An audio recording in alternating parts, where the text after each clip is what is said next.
الله المستعان 7 أيام الربع يا ما أسع ينتهي، تدرس كل يوم مزيد حسنات، آيات من القرآن، دعوات خالصات، صدقات النافعات، نوايا طيبة، لا تنوي أو تضمر نية سيئة لا عليك ولا على أهلك ولا على جيرانك ولا على أصحابك ولا على المسلمين جميعا. ما تحبون الملائكة تستغفر لكم تدعو لكم؟ أفضل خلق الله من هم الملائكة، يفعلون ما يؤمرون، فدعواتهم وهم عند الله وقريبين من الله استجابة. في الشيء إذا عملته، فالأشياء إذا عملتها يدعون لك الملائكة ويستغفرون لك الملائكة. منها البقاء في هذه المساجد، من التبكير للمساجد، تستقبلك الملائكة في المسجد، وهو خدم لعجب تستقبلك الملائكة وتدعو لك ما دمت في مصلاك، مثل الآن لك الذكر تدعو لك تستغفر لك الملائكة، تدعو لك السكينة، يذكرك الله بمن عنده.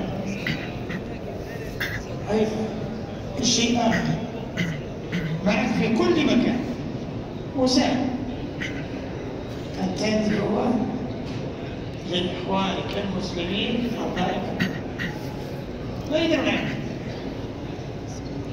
لكن تدعو لهم من قلب صدق وإخلاص. أبشر ملائكة والآمين ولكن بمثل تدعو لك الملائكة تستغفر لك الملائكة. طيب انظر للإخوان المسلمين في فلسطين والشام اللي عليهم، هم بحاجة إلى دعاء، ادعو لهم في سجودك بين الأذان والإقامة، حامز المطر، أكثركم مسافر وأنت مسافر، في الصلوات بعد الصلوات، في الثلث الآخر من الليل، عند السحور، عند الفطور، عند الصيام، كلها دعوات مستجابة. فلا ننساهم، على أقل تقدير أقل حق علينا للمسلمين ندعو لهم كل مكان، في كل مكان في الدنيا، كل شبر عرفناه أو لم نعرفه.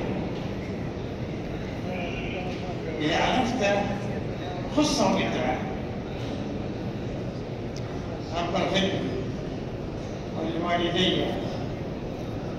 ولأهلي وأولادي من له حق علي وجميع المسلمين.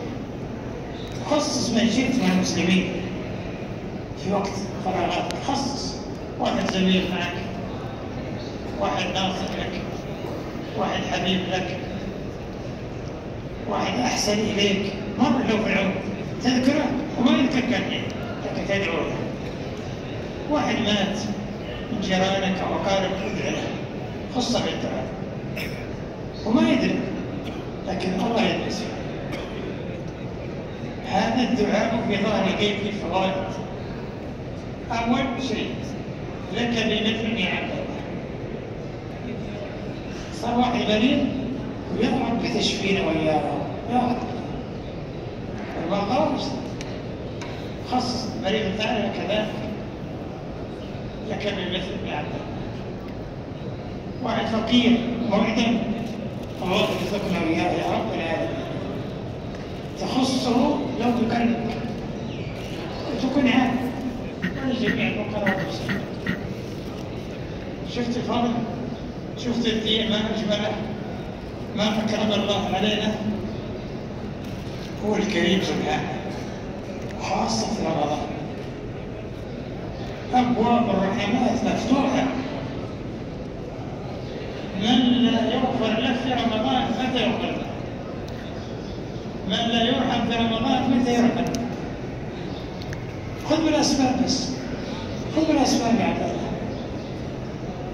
أسأل الله رب العرش العظيم أن يرحمنا وإياكم.